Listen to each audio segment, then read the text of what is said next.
Hello, Home Slices. It's Kiera with Home Slice Adulting coming to you with my review for Iyanla Fix My Life Season 6, Episode 15, featuring the Mitchell family, part number 3. This is the final episode of the Mitchell family series, and hopefully we get to wrap everything up in a nice little bow and begin to feel like the Mitchell family is healing, and praying that they are healing and using all the tools that they have gained over the 3 days that they are working with Iyanla. But before we get into the meat and potatoes of this episode, I want to say thank you for clicking on this video. Do not forget to like, comment, share, and subscribe. Especially share with someone who you think will like this video. So I'm like over the whole taking notes on episodes and everything, because I am a OCD note taker, and my notes have to be perfect even if it is just for a YouTube video. So I'm trying to get myself out of that headspace of being like an overthinker. So what I'm going to do is watch a little bit of the episode and then come to you all between commercial breaks to tell you what I thought about each little bit of the show. So that's what I'm doing now. So I have just watched the first part of the episode where Iyanla is talking to Melvin about the breakdown that he had the night before. And we see at the beginning of the episode that he is still upset. He's still yelling. He's still very angry with Iyanla.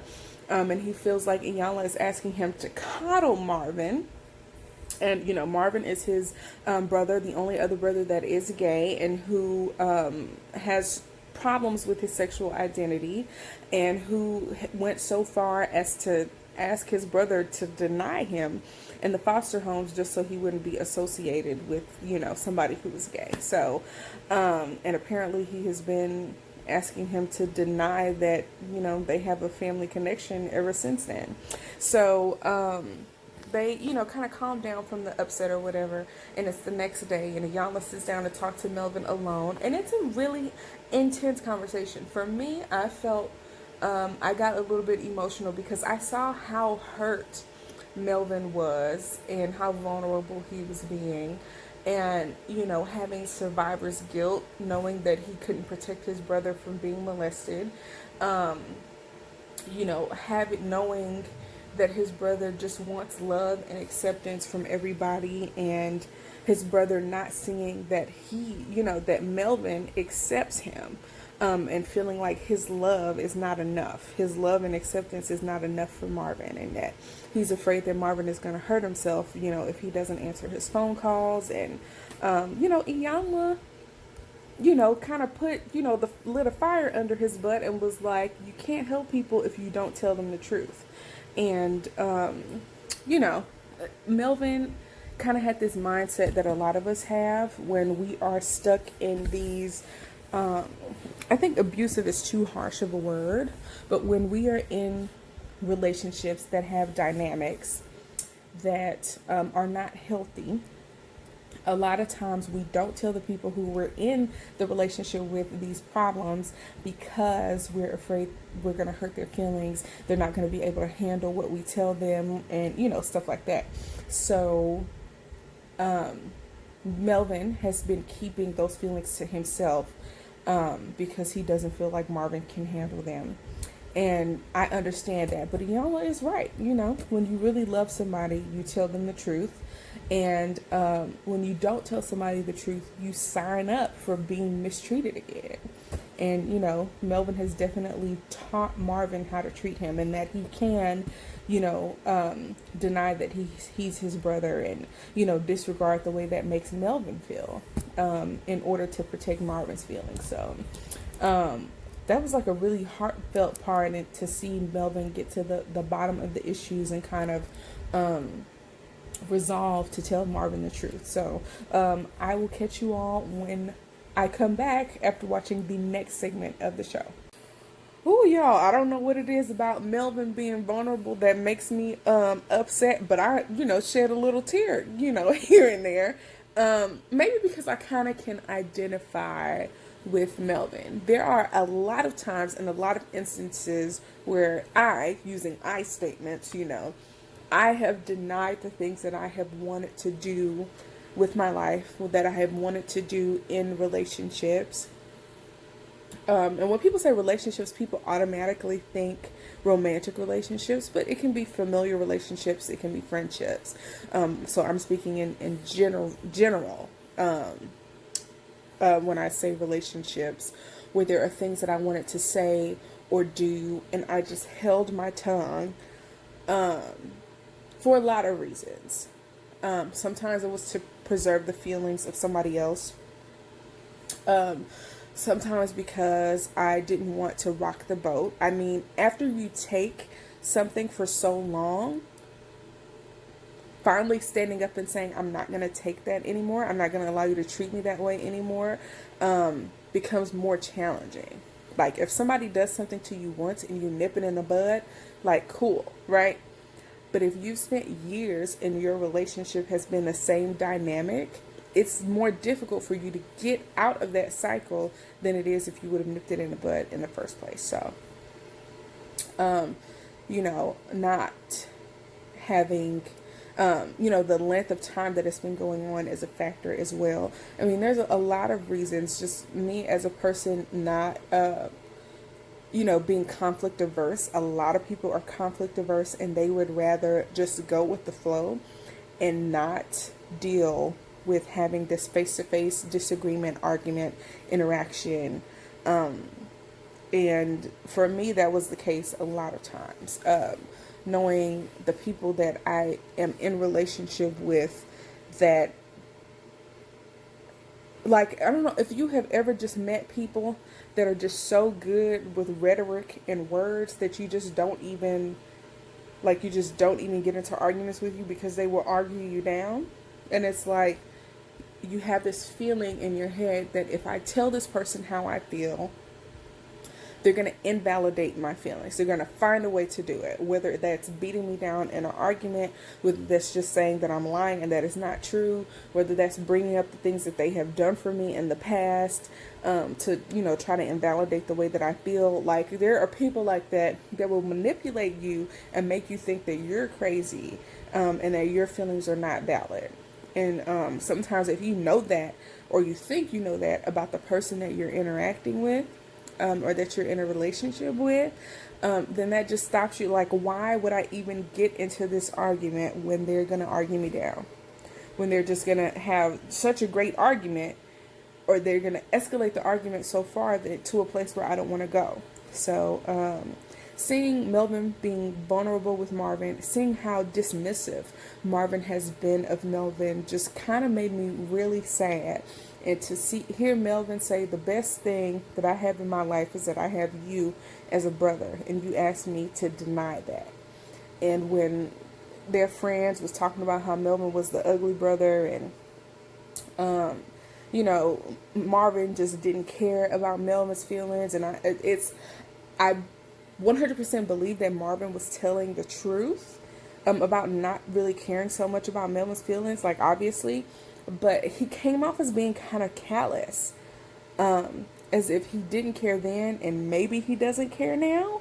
I don't know if it's a defense mechanism or what. He just came off as very, like, stone cold, kind of, with his facial expressions, and it sounded like an ultimatum. And people don't really like ultimatums. But I think it was absolutely right for Melvin to take a stand. And his ultimatum, or his terms, whatever you want to call them, was either we change the dynamics of our relationship, or I'm not going to sign up for you to treat me poorly. And I think that's a stand that a lot of people have to take, and that's a stand that I am learning to take in certain areas of my life. So I'm learning a lot of good lessons from this. I feel like so far, I'm only like a few minutes into this episode, and so far this is the best episode. So I will be back after this commercial break. All right, y'all, this one is going to be quick. We come back to Marvin and Melvin having this discussion. Iyanla has them hold hands and close their eyes and tell each other what they need to tell each other. One of the things that Iyanla brought up that I thought was interesting is that she said that Marvin asked Melvin to diminish himself so that Marvin could feel better, and then Marvin judged Melvin for doing it. That's not a word I don't know it is, okay? No,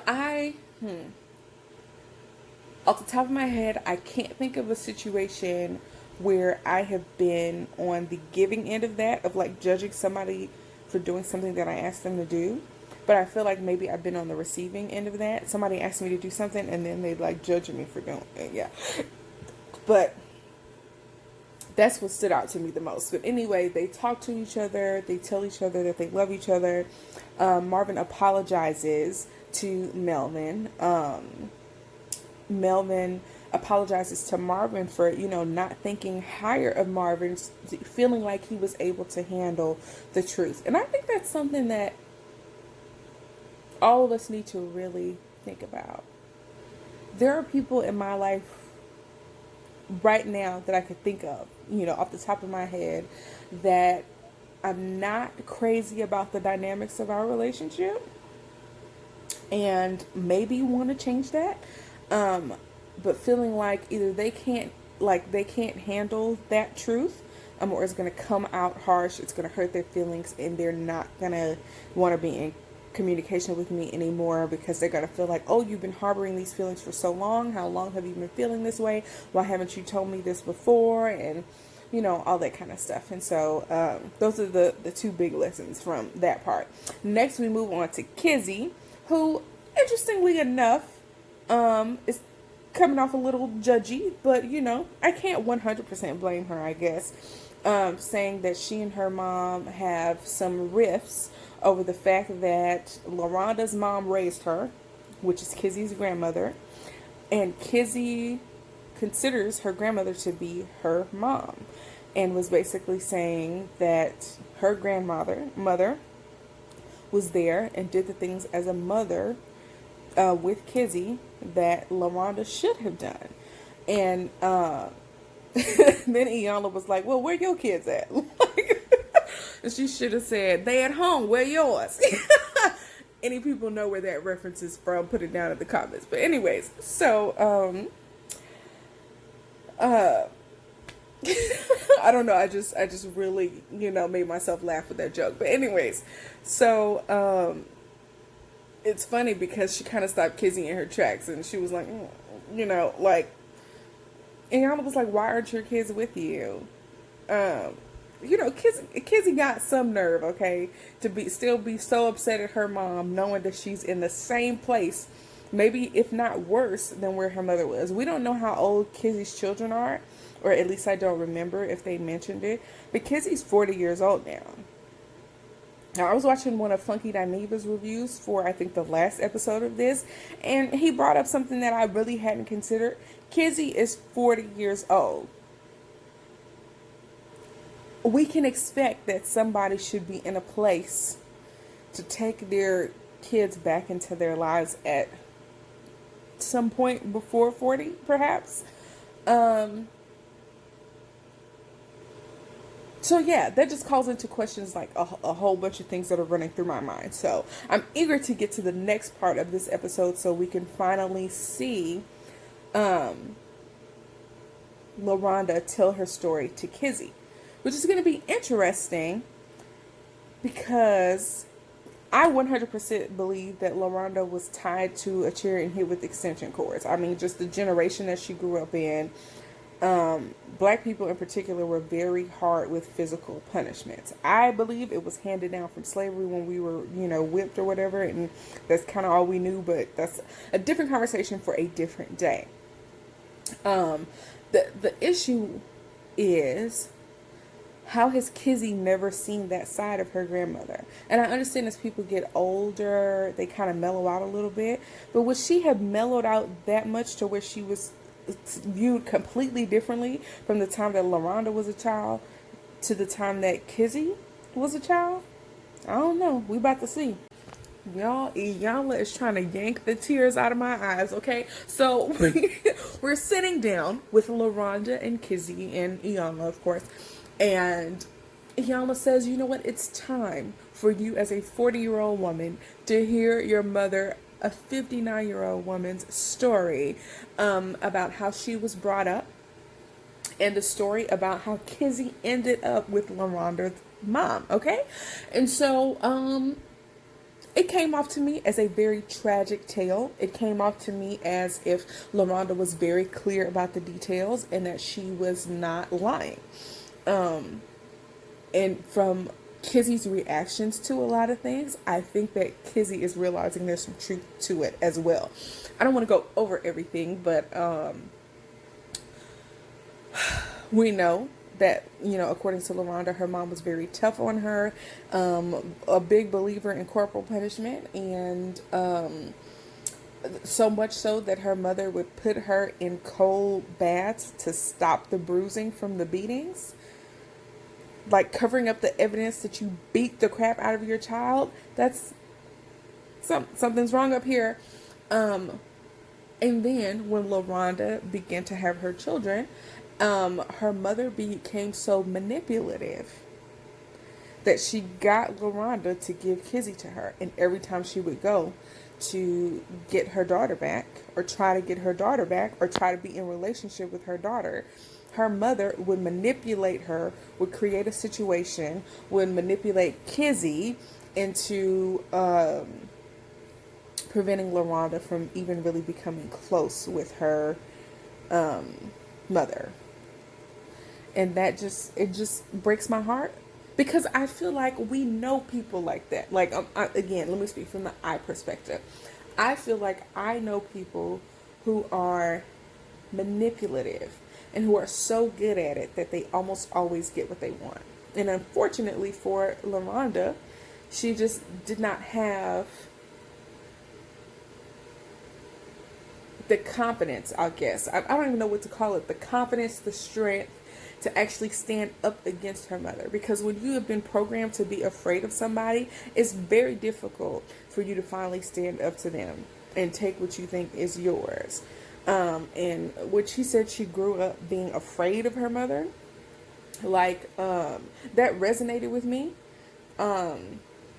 Because I feel like a lot of black parents do this thing where they operate based off of fear, and that your children should fear you, and, you know, things along those lines. So, you know, my mom has never tied me to a chair and beat me with anything, but, a lot of parents use fear to, get their children to do what they want them to do. So I connected with her on that. But seeing how upset Kizzy got, I really think that there were things that were clicking in her head that corroborated her mom's story. So, my hope is that by them telling each other their stories, they get to know each other better as people. And, we'll see what happens next. All right, so in this scene, we finish up with Kizzy and LaRonda, and we hear. Remember, I was just talking about how it was like confusing to me how LaRonda's mom would be so different raising Kizzy as opposed to her raising LaRonda, and come to find out, she wasn't that different. Apparently, she beat Kizzy the way she beat LaRonda, but this time she didn't have her sit in a cold bath because Kizzy welted up. And it's so interesting to me how much Kizzy, it's not uncommon, and I get it, and I probably have some type of relationship or some type of similarity in my own personal life, but how Kizzy talked about getting beaten so bad that she couldn't even dress for gym, and then on the other hand criticizes LaRonda for not being there and calling her grandmother her mother. And it's like, as long as we have somebody there, we give them credit even if they treated us like crap, but anyways, we see LaRonda kind of get defensive, and Iyanla was like, why? What is the point of you getting defensive? Because when you do that, it's like you diminish everything that your daughter just told you. And they are kind of validating each other's stories because they apparently were treated very similarly and have, life stories that are very similar. And at the end of the day, they kind of resolved to try to get to know each other better and have a friendship, even though the mother-daughter ship has apparently set sail, you know. My hope for them is that Miss LaWanda stops living in the past. I feel like they both should, but Miss LaWanda has this tendency to bring up old stuff. So my hope is that they move on from that and that they can really become friends and have a relationship as women. So I think the next time I come to you all will be the last time that I come to you all. So let's move on. All right, y'all. So in the last segment of this episode of Iyanla Fix My Life, we see all of the family at the table together, and we are wrapping up this whole 3-day episode, or part episode for the Mitchell family. And it's all about moving forward, realizing that the past can't hurt you, that you shouldn't live in the past anymore, and that you move forward from here on out. And originally, of course, I questioned the Mitchell family about coming back, because we know that there are people who do this show for publicity purposes, don't know what's going on in their lives, if they have things going on that publicity, might help or whatever. But I really truly believe, after watching all the parts of this show, that they really did need help, and that the last time that they were on the show, they just scratched the surface, and we got to more deeply rooted issues this time around. And my hope is that they take the tools again and, use them. And so overall, one of the things that I liked was that Iyanla allowed all the kids, or all of Lorana's children, to go around the room and take their mom off the hook for something. Guilt, anger, disrespect, dishonesty, and, allowing her to not live in this place of feeling like her children are accusing her of all of these things, and, feeling like she has to be in the defense position, and, my hope is that she really feels from them that they're not holding it against her anymore, and that they want a clean slate, and that they want to move forward, and they, all sitting in the room, they clearly love each other. And my hope, they didn't have any updates at the end of the show, so I really do hope that they are all doing better. And maybe someday we'll get an update from them. So thank you for watching. Do not forget to like, comment, share, and subscribe. And peace out, home slices.